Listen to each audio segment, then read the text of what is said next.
Assalamualaikum warahmatullahi wabarakatuh. Perkenalkan, nama saya Septa Dwi dari Prodi D3 Keperawatan Poltekkes Kemenkes Bengkulu dengan NIM P05120220035. Pada sore hari ini saya akan memaparkan tentang laporan pendahuluan dengan judul tuberkulosis. Yang pertama yaitu laporan pendahuluan konsep dasar lansia. Lansia atau menua merupakan suatu proses menghilangnya secara perlahan kemampuan jaringan untuk memperbaiki diri atau menggantikan diri dan mempertahankan struktur fungsi yang normal, sehingga tidak dapat bertahan terhadap jejas atau infeksi dan memperbaiki kerusakan mengakibatkan penyakit degeneratif, misalnya diabetes mellitus, kanker, dan lain-lain. Yang selanjutnya yaitu laporan pendahuluan dengan konsep tuberkulosis. Tuberkulosis adalah penyakit infeksi yang menular dan disebabkan oleh bakteri yaitu Mycobacterium tuberculosis yang menyerang paru-paru dan hampir seluruh organ tubuh lainnya. Bakteri ini dapat masuk melalui saluran pernapasan dan saluran pencernaan atau luka terbuka pada kulit. Yaitu selanjutnya etiologi dari tuberkulosis. Tuberkulosis ini disebabkan oleh kuman Mycobacterium tuberculosis yang dapat ditularkan ketika seorang penderita penyakit paru aktif mengeluarkan organisme. Individu yang rentan menghirup droplet atau akan menjadi terinfeksi. Ketika seorang penderita TB paru batuk atau bersin dan berbicara, maka secara tidak langsung keluarga droplet nukleik terbang ke udara. Apabila bakteri ini terhirup oleh seseorang yang sehat, maka orang tersebut berpotensi terkena bakteri tuberkulosis. Selanjutnya yaitu klasifikasi dari TB paru atau tuberkulosis. Tuberkulosis diklasifikasikan menurut Wahid dan Imam 2013, yaitu pertama pembagian secara patofisiologi dibagi menjadi dua, yaitu tuberkulosis primer dan tuberkulosis post primer. Yang kedua yaitu pembagian secara aktivitas berupa radiologi TB paru aktif dan non aktif. Kemudian pembagian secara radiologis atau luas. Yang pertama yaitu TB minimal, terdapat sebagian kecil yang flat atau non-kavitas pada suatu paru maupun kedua paru, tetapi jumlahnya tidak melebihi dari satu lobus paru. Yang kedua yaitu modality advanced TB. Ada kapasitas yang diameter lebih dari 4 cm.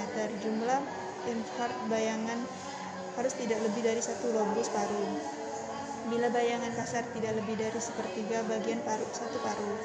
Yang terakhir yaitu ada Harvard TB. Atau fisiologi dari tuberkulosis adalah tempatnya masuk kuman tersebut adalah saluran pernapasan, saluran pencernaan, dan luka terbuka pada kulit. Kebanyakan infeksi terjadi melalui udara, yaitu melalui inhalasi droplet yang mengandung kuman-kuman basil tuberkulus yang berasal dari orang-orang yang terinfeksi. TB adalah penyakit yang dikendalikan oleh respon imunitas di dalam tubuh.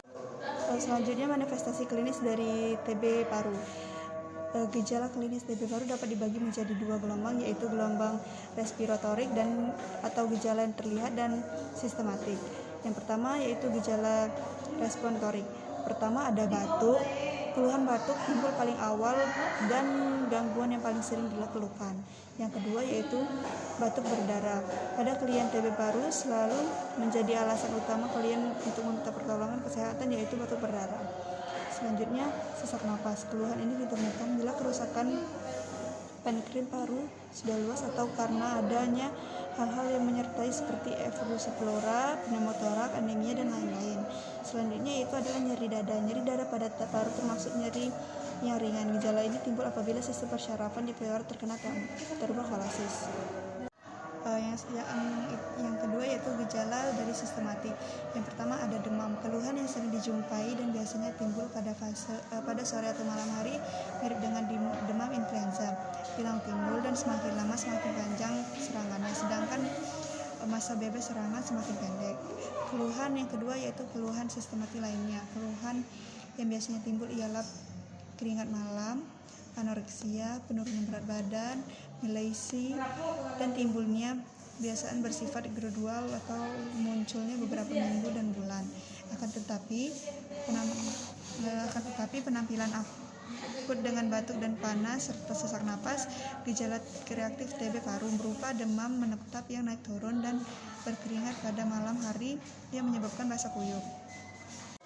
Gejala TB primer dapat juga terdapat dalam bentuk divisi dengan evolusi priora atau dalam bentuk yang lainnya berupa lebih berat lagi, yaitu berupa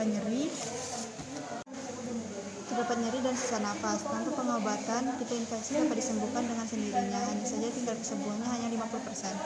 TB postprimer terdapat gejala penurunan berat badan, keringat pada malam hari, batuk berdahak lebih dari 2 minggu, sesak napas, hipotesis akibat dari ketelurunya pembuluh darah sekitar bronkus, sehingga menyebabkan bercak-bercak merah pada sekutu saat batuk.